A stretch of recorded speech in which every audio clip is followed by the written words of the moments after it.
Kentucky is called the Bluegrass State and is known for its soulful banjo music, and to archaeology fans, its rich artifacts. The southern landscape is littered with spear tips and other stone tools, but what is probably most impressive are the abundant burial mounds, which date back well before colonial times and have historically been reported to have contained the remains of giant people. This now privately owned mound in Richmond has been attributed to the Adena culture, which I would say is about 3,000 years old, just taking a guess. Of course, newspapers no longer report on such findings. At one time, reports of mounds and tall mummies being discovered inside of them were quite common. One case was famously known as the Kentucky Giants, where in a cave near Louisville, Kentucky, two men found 3 skeletons, each of these allegedly measuring over 8 feet in height. Paradise, Kentucky is home to over 1,200 burials, along with pottery, projectiles, and over 65,000 artifacts that are well over 5,000 years old. These days, the media seems to be trying extra hard to entertain or distract us rather than inform us. That said, let's take a little break. Who couldn't use a little distraction?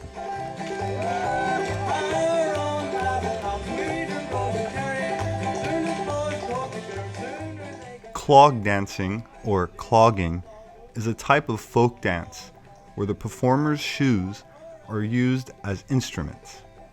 The dance developed from aspects of Scottish, German, and Cherokee step dances, as well as African rhythms and movement, but has origins in Wales and England. American clogging is associated with the predecessor to bluegrass, which is based in part on Irish fiddle tunes, and it was from clogging that tap dance eventually evolved.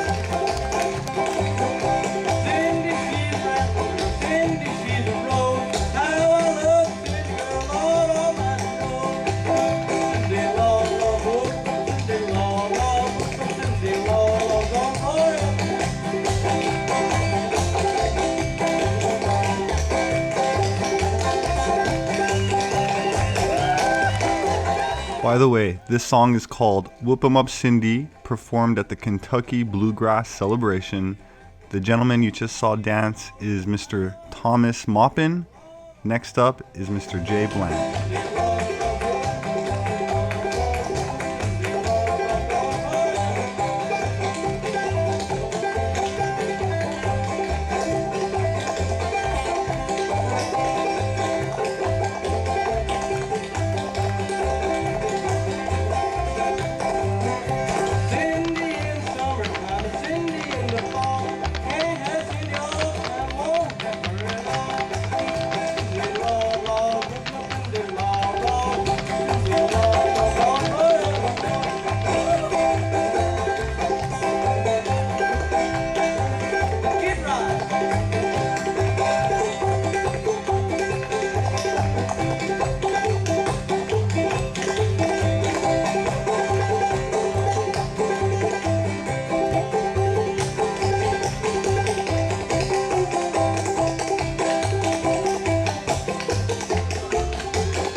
People from around the world have come to central Kentucky to honor the birthplace of Abraham Lincoln, our 16th president, who many fortunately know stood for human rights, but unfortunately don't know opposed the central bankers. Even fewer Americans are aware that Abraham Lincoln gave a speech about some of the possible original inhabitants of the Americas. In 1857, President Lincoln, while giving a speech at Niagara Falls, said, and I quote, "But still, there's more. It calls up the indefinite past. When Columbus first sought this continent, when Christ suffered on the cross, and when Moses led Israel through the Red Sea.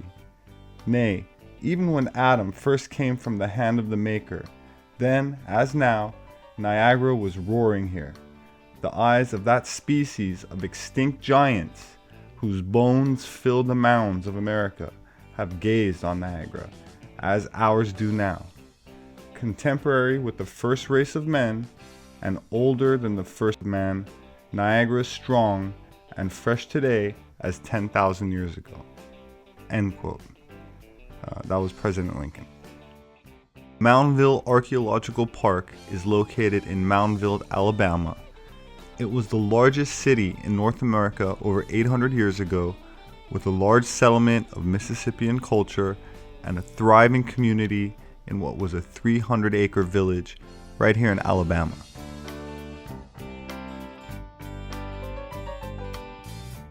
Our next stop is Indian Shell Mound Park in Dauphin Island, Alabama.